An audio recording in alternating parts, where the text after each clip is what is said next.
Everything my family thought they knew about me was wrong. And Christmas morning proved it. My name is Madison, and this is the story of how being banned from Christmas became the best gift I never asked for.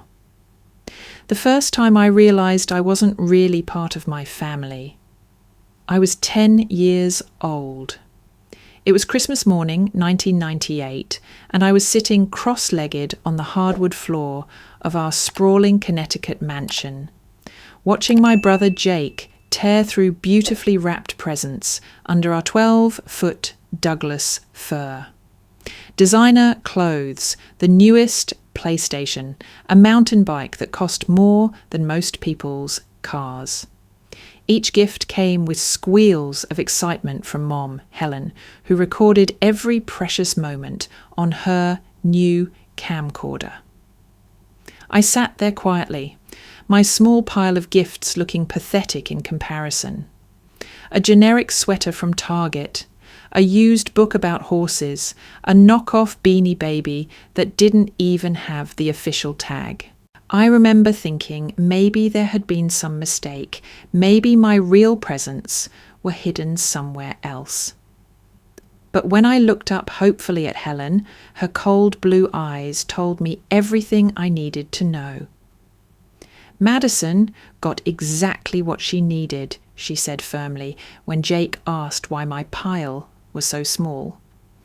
We don't spoil children who aren't grateful for what they have. But I had been grateful. I'd helped decorate the tree, baked cookies with our housekeeper Maria, even used my allowance to buy small gifts for everyone. None of it mattered. In Helen's eyes, I would always be the unwanted addition to their perfect family portrait.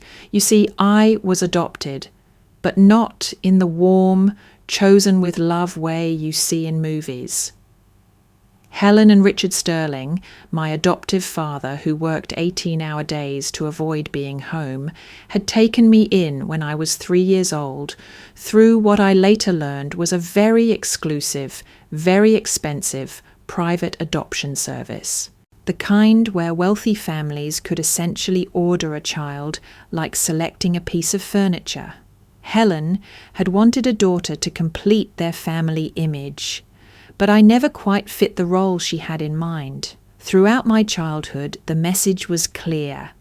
I was temporary, a placeholder. The adopted kid who should be grateful for the roof over her head and never ask for more. Jake, 2 years older and the biological golden child, could do no wrong.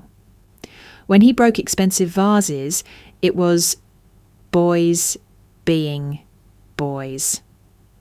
When I accidentally spilled juice on the carpet, it was a lecture about being more careful with other people's things. The worst part wasn't the material differences, though they stung. It was the deliberate exclusion from family moments. Holiday photos where I was conveniently cropped out before they went on the mantelpiece. Family vacations where I was left with babysitters while the real family bonded in Europe. Birthday parties where Jake's friends filled the house, but I wasn't allowed to invite anyone over because it might disrupt the family dynamic. Helen had a particular talent for making me feel invisible while Jake watched and learned. During family dinners, she'd discuss Jake's achievements at school, his soccer games, his college prospects. When she addressed me at all, it was usually to point out something I was doing wrong. Madison, your posture. Madison, chew with your mouth closed. Madison, perhaps you should focus more on your grades instead of daydreaming.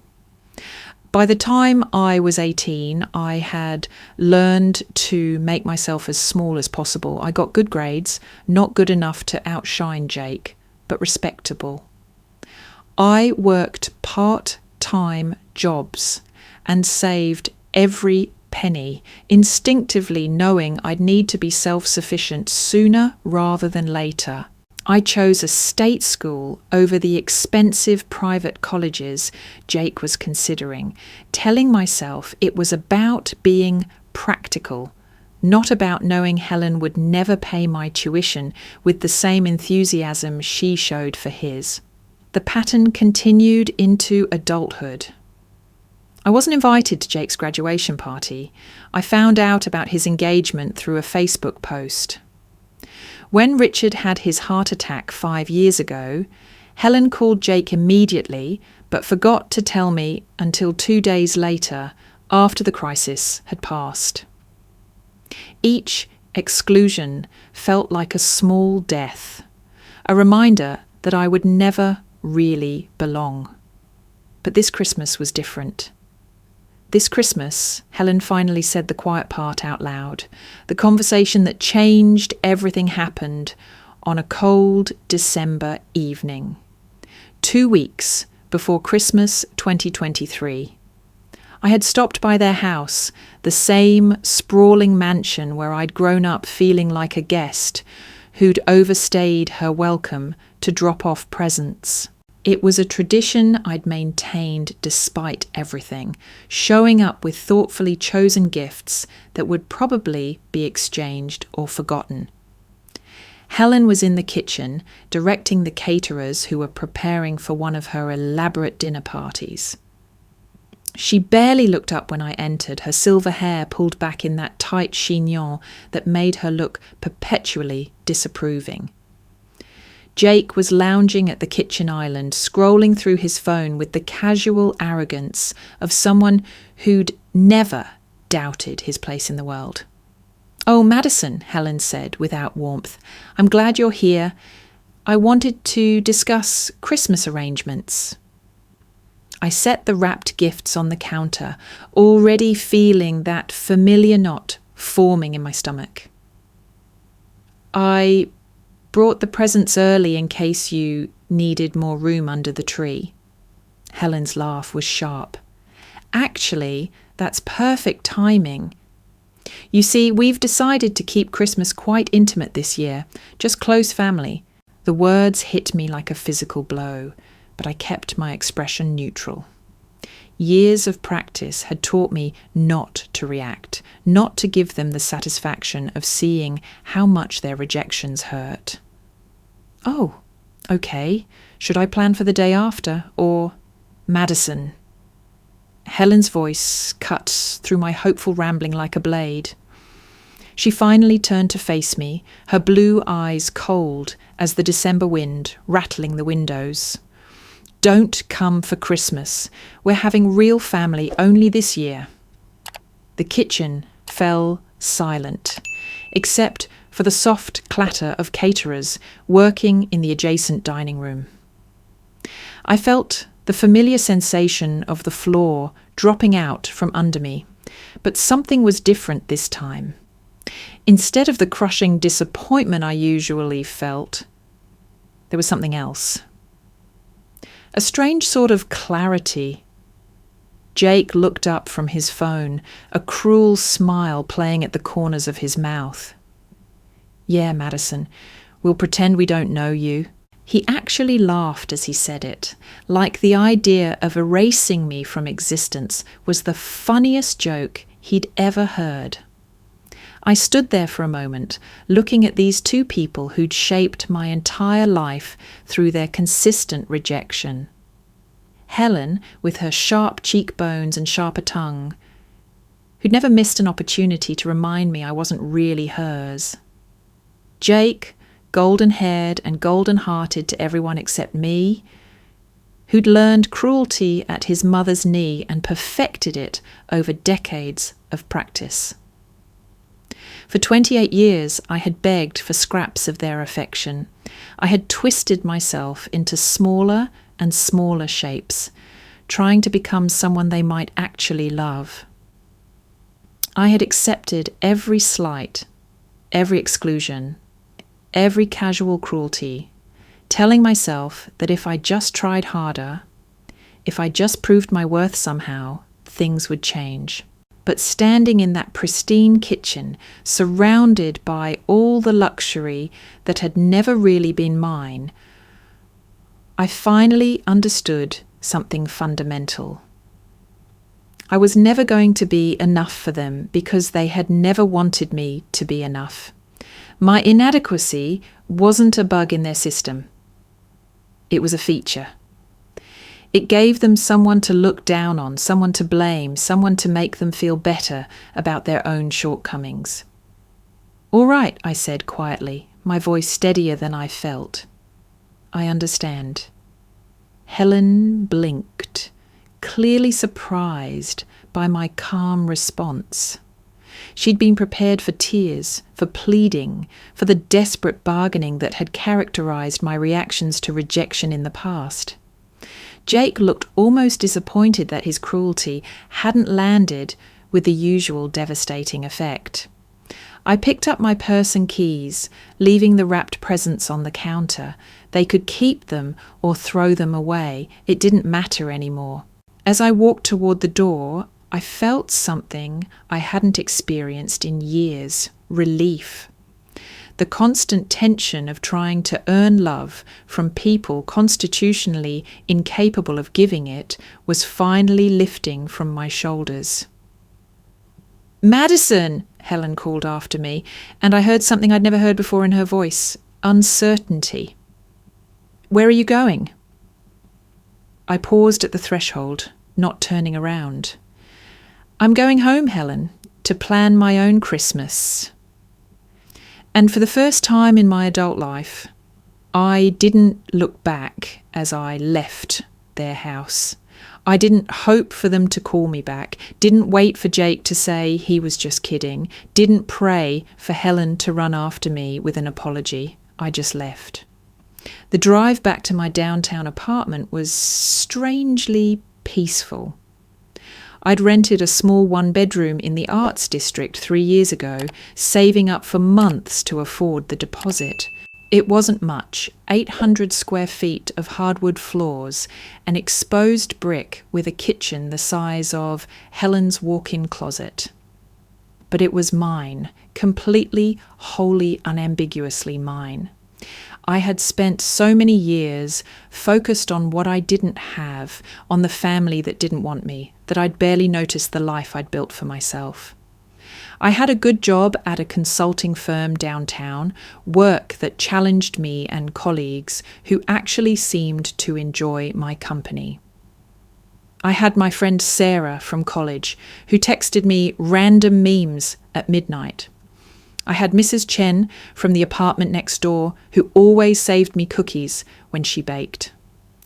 I had a small but real community of people who chose to have me in their lives. That night, I sat in my living room with a cup of tea and really looked at my space for the first time in months. The built-in bookshelves I'd filled with novels and travel guides, the gallery wall of photos from hiking trips and birthday dinners and lazy Sunday brunches with friends. The small Christmas tree I'd put up the week before. Nothing fancy, just a 4-foot Fraser fir with simple white lights and a handful of ornaments I'd collected over the years. It wasn't the Instagram perfect Christmas wonderland of Helen's mansion, but it was peaceful. It was honest. It was mine.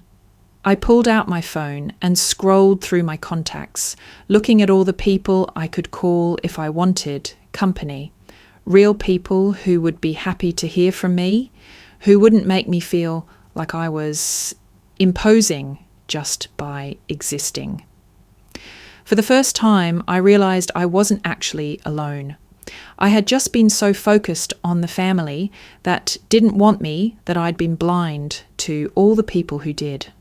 Christmas morning arrived grey and quiet, with the kind of gentle snowfall that makes the whole world look soft around the edges. I woke up naturally around 8. No alarm, no rush, no anxiety about being late to some performance where I'd never quite hit the right notes anyway. I made myself a proper breakfast, something I rarely took time for during busy work days, and ate it at my small dining table while watching the snow accumulate on the fire escape outside my window. There was something profoundly peaceful about having nowhere to be, no one to perform for, no rejection to steel myself against. Around noon, I got dressed and drove to the downtown community centre where I'd signed up to volunteer for their Christmas dinner. It wasn't a grand gesture or a way to prove anything to anyone. I'd actually been volunteering there once a month for the past 2 years, helping serve meals and organise donation drives. The staff knew me, welcomed me with genuine warmth, and put me to work without any fanfare. For 4 hours, I served turkey and mashed potatoes to families who'd fallen on hard times, elderly people who had nowhere else to go, and young adults who, like me, had been cut off from their biological families for various reasons. I listened to stories, shared laughs, and felt more connected to humanity than I had in any of Helen's perfectly orchestrated holiday gatherings. "You're different today," said Marcus, the centre's director, as we cleaned up afterward. He was a kind man in his 50s who'd been running the place for over a decade. Lighter, somehow. I considered his observation as I wiped down tables. I think I finally stopped waiting for something that was never going to happen. He nodded knowingly. Sometimes the best gift is permission to stop hoping for the wrong things. Meanwhile, across town, Helen's perfect family Christmas was unfolding exactly as planned. The house was decorated with the kind of professional precision that graced magazine covers.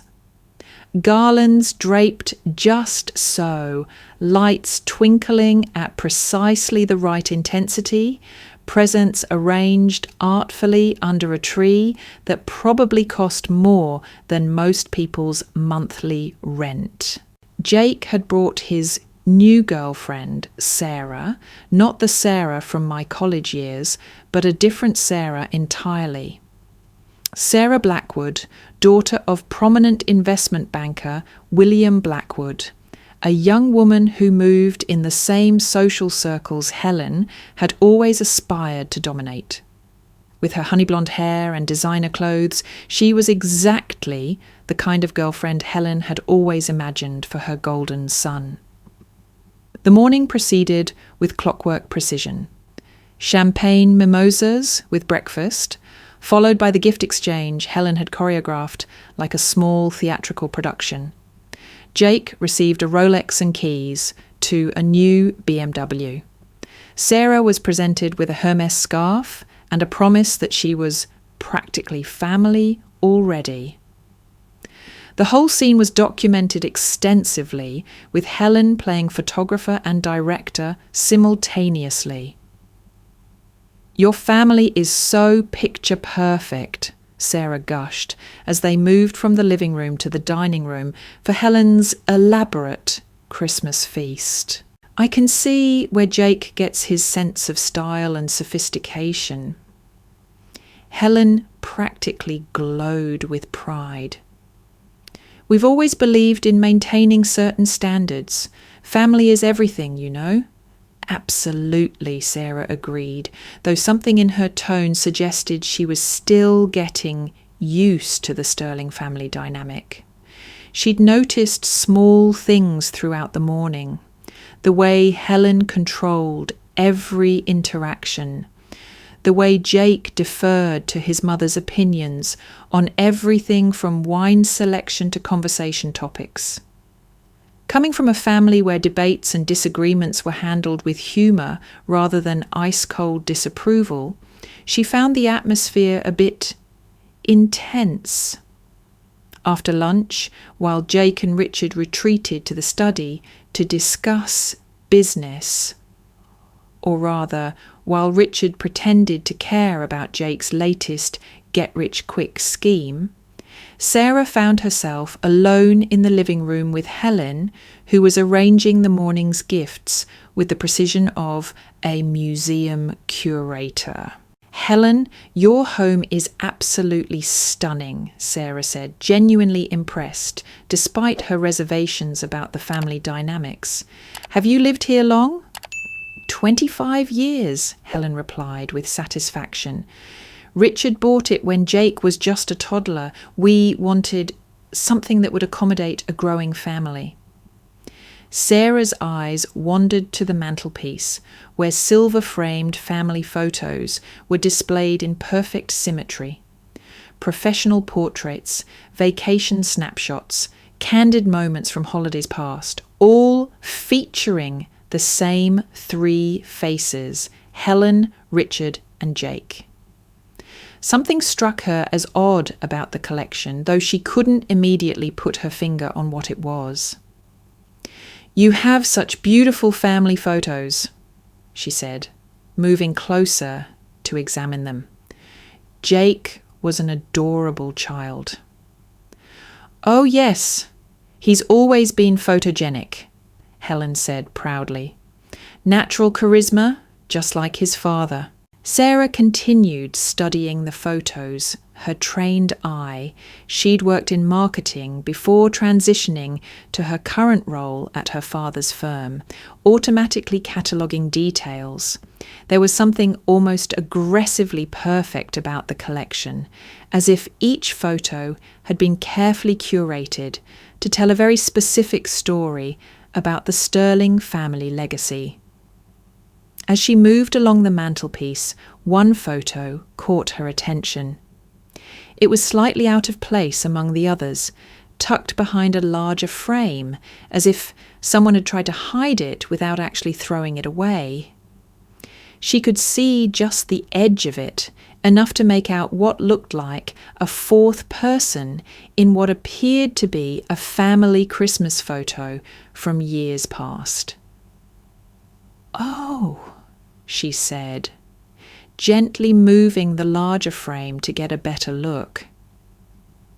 "There's someone else in this one." The words died in her throat as she got a clear view of the hidden photograph. It was definitely a Christmas photo, probably from the late 1990s, based on the clothing and photo quality. Helen and Richard stood behind a Christmas tree with two children in front of them.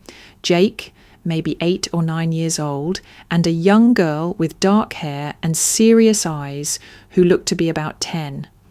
But it wasn't just any young girl. Sarah's marketing background had given her an excellent memory for faces, and she'd been studying business headshots and corporate photos for years.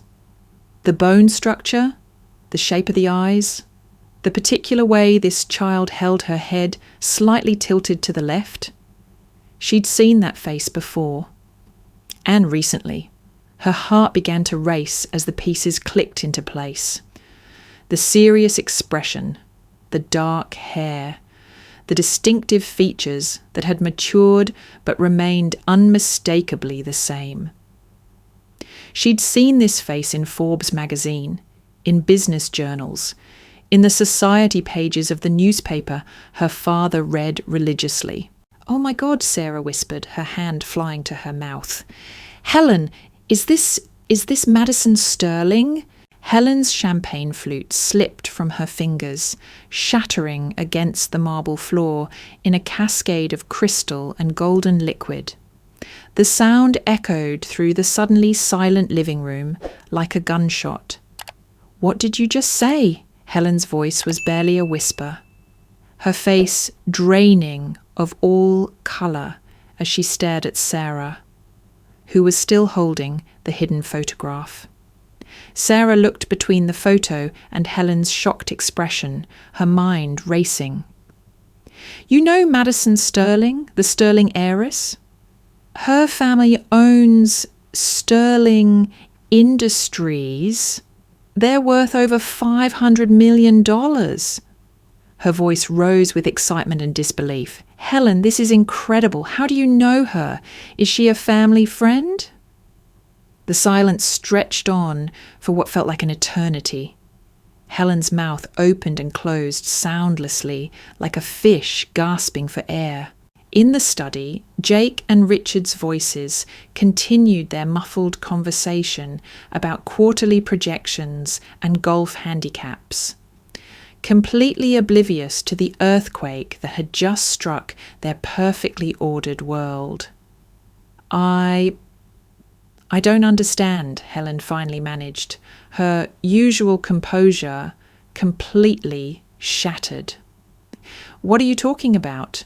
Madison she's adopted. She's nobody special. She works at some little consulting firm downtown. Sarah's eyes widened with realization. She pulled out her phone with trembling fingers, quickly navigating to her saved bookmarks. Helen, sit down. You need to see this. But Helen couldn't move. She stood frozen among the scattered crystal, staring at the photograph that had been hidden behind their family portrait for who knows how long. A photograph of a Christmas morning when Madison had still been included, before Helen had perfected the art of erasing her from their family narrative. Look, Sarah said, thrusting her phone toward Helen. The screen displayed a Forbes article from just 3 months earlier. Rising stars under 30, Madison Sterling takes the reins of West Coast expansion. The photo showed a confident woman in an impeccably tailored navy suit, standing in front of floor-to-ceiling windows overlooking the Seattle skyline. Her dark hair was now styled in a sophisticated bob, and she wore the kind of quiet authority that came with managing billion-dollar acquisitions. But her eyes, those serious, intelligent eyes, were unmistakably the same. Helen's legs finally gave out. She sank into the nearest armchair, her perfectly styled silver hair beginning to escape from its careful arrangement. That can't be... It is, Sarah continued, scrolling through article after article on her phone. Helen, she's been running Sterling Industries' West Coast expansion for the past 3 years. She's the one who negotiated that massive tech acquisition in Silicon Valley last year. My father's firm tried for months to get a meeting with her through intermediaries. Sarah's voice was filled with awe. She's considered one of the most brilliant strategists in corporate America.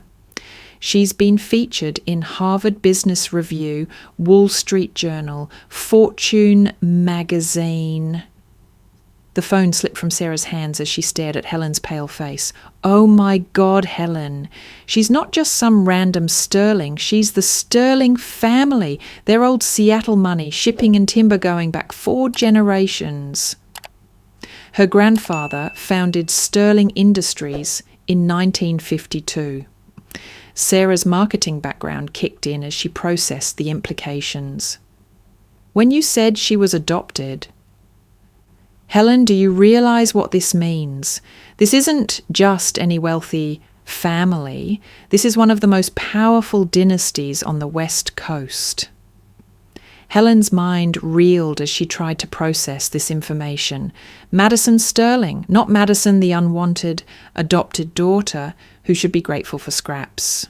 Not Madison the consulting firm, nobody who worked too hard for too little money. Madison Sterling, heiress to a fortune that dwarfed anything the Sterlings of Connecticut had ever dreamed of achieving. But that's impossible, Helen whispered, more to herself than to Sarah. The adoption agency said she came from a teenage mother who couldn't care for her. They said she had no family, no background worth mentioning. Sarah was already pulling up more articles, her excitement building as she connected the dots. Helen, look at this. She showed another photo, this one from a charity gala in Seattle. Madison stood beside an elegant older woman with the same dark hair and serious eyes, both wearing understated but obviously expensive gowns. The caption read, "Sterling Industries CEO Victoria Sterling with daughter and West Coast Division President Madison Sterling at the annual Children's Hospital benefit, which raised $2.3 million.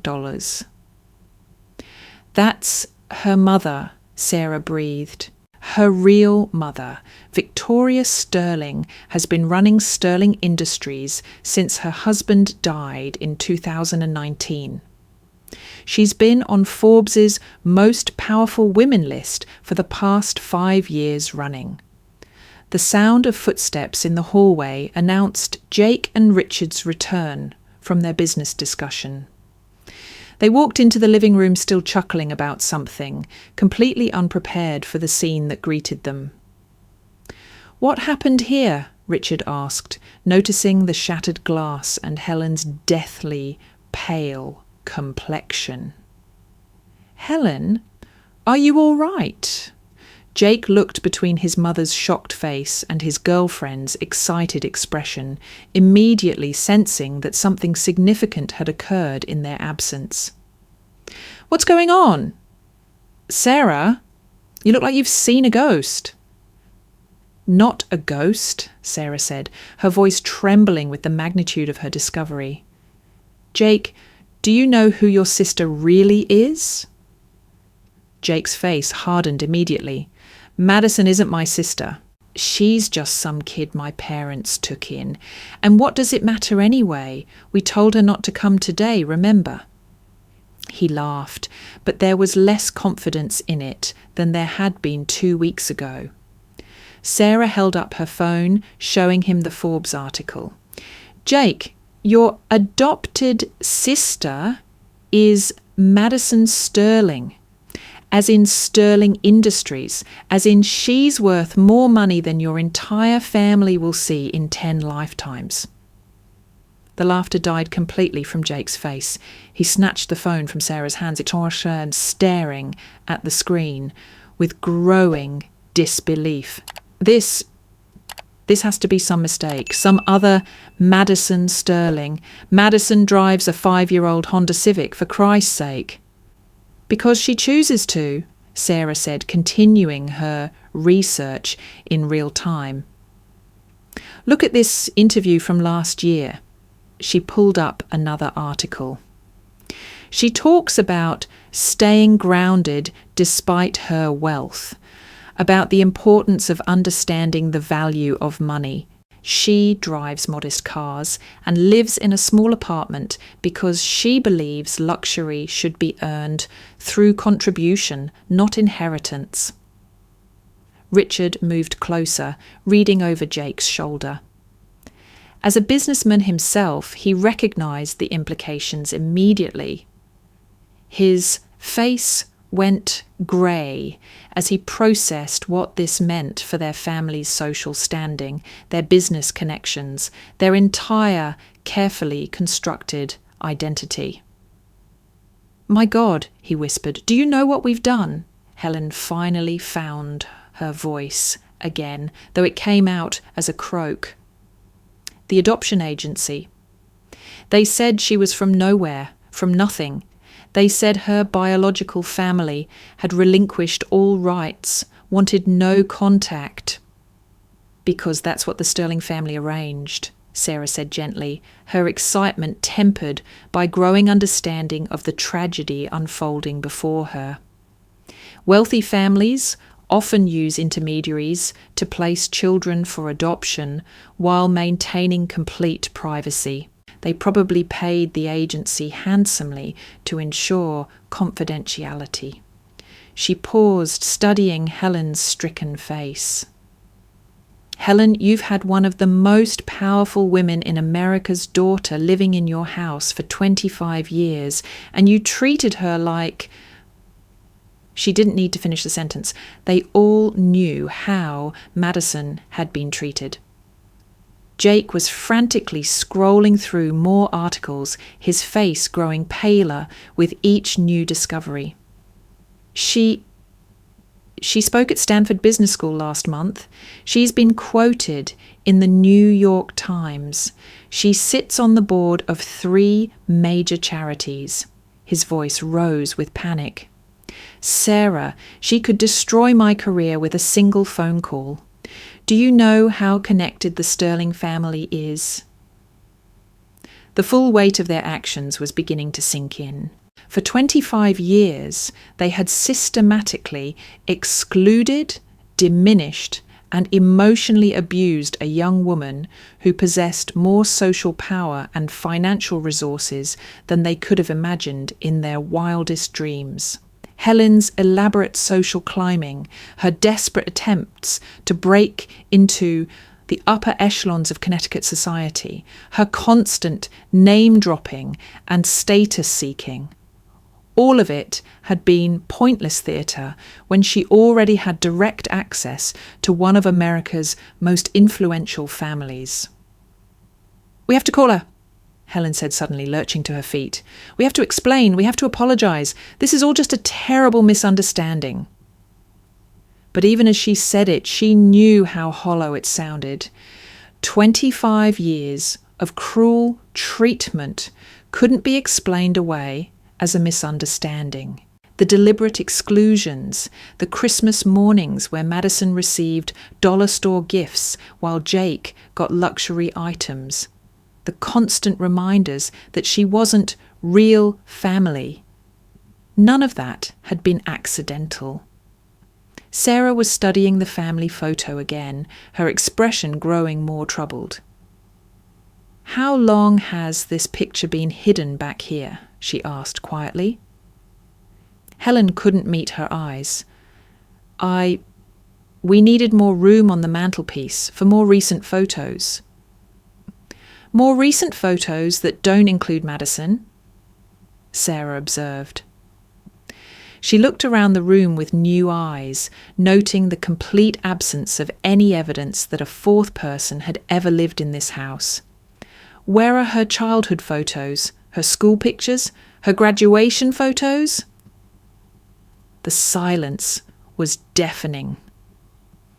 "You erased her," Sarah said, her voice filled with dawning horror. "You systematically erased her from your family history." She looked at Jake with an expression he'd never seen before, disappointment so profound it was almost physical.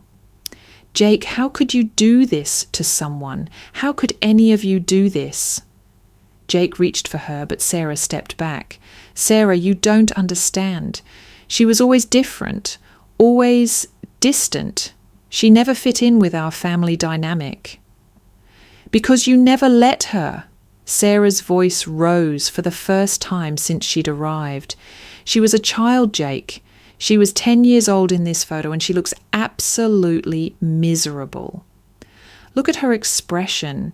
This is a little girl who already knows she doesn't belong, who's already learned not to expect anything good." Helen was fumbling with her phone, her hands shaking as she tried to find Madison's contact information.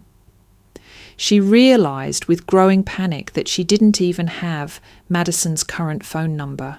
Somewhere over the years, they had become so thoroughly disconnected that she couldn't even reach the daughter she had just learned was one of the most powerful women on the West Coast. "Richard," she said desperately, "you must have her information for emergency contacts or something." Richard shook his head slowly.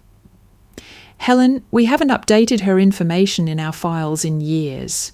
We don't even know where she works now, apparently." The irony wasn't lost on him.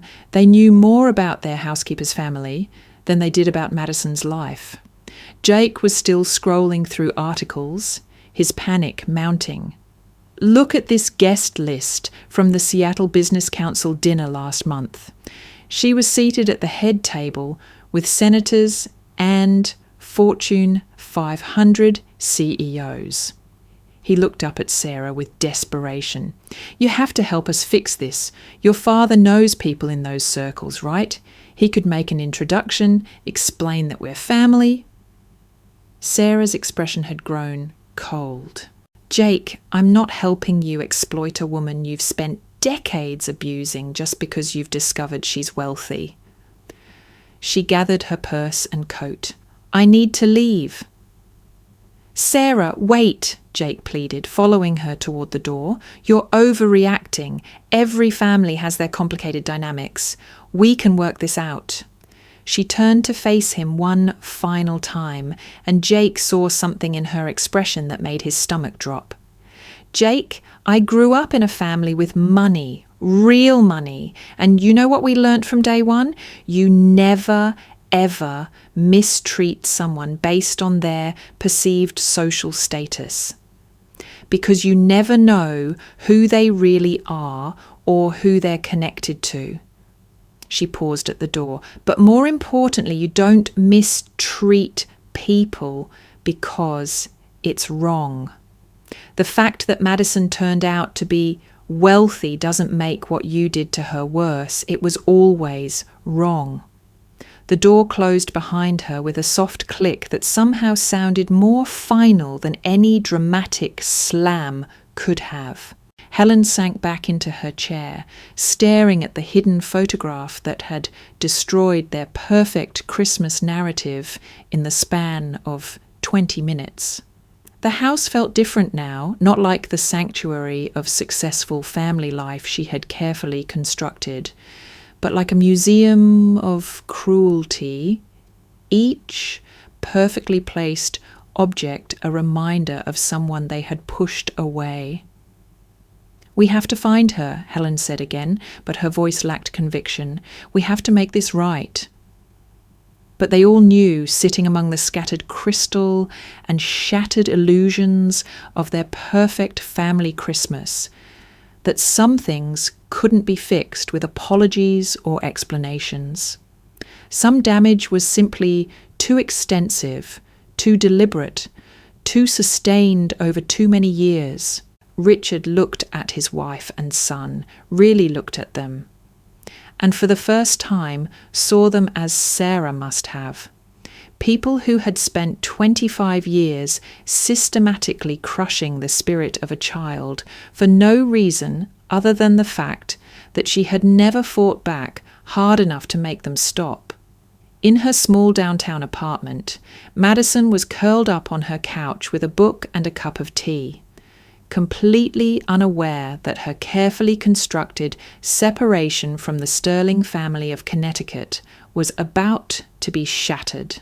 She had spent Christmas Day volunteering and then enjoying a quiet evening alone, feeling more at peace than she had in years. Her phone buzzed with a text from her friend Sarah, the college Sarah, not Jake's now ex-girlfriend, asking how her day had gone. Madison smiled as she typed back, "Best Christmas I've had in years. Turns out being uninvited was exactly the invitation I needed." She had no idea that across town 3 people were frantically trying to find her contact information, or that her carefully maintained privacy was about to become the epicenter of a social earthquake that would reshape everything she thought she knew about family, power, and the price of secrets kept too long. The next 5 days were going to change everything, but for now, Madison Sterling, daughter of Victoria Sterling, heir to a fortune built on 4 generations of shrewd business decisions and quiet philanthropy, and the most powerful woman her adoptive family had never bothered to truly know, simply turned the page of her book and enjoyed the profound peace of a life lived authentically, surrounded by people who had chosen to love her exactly as she was.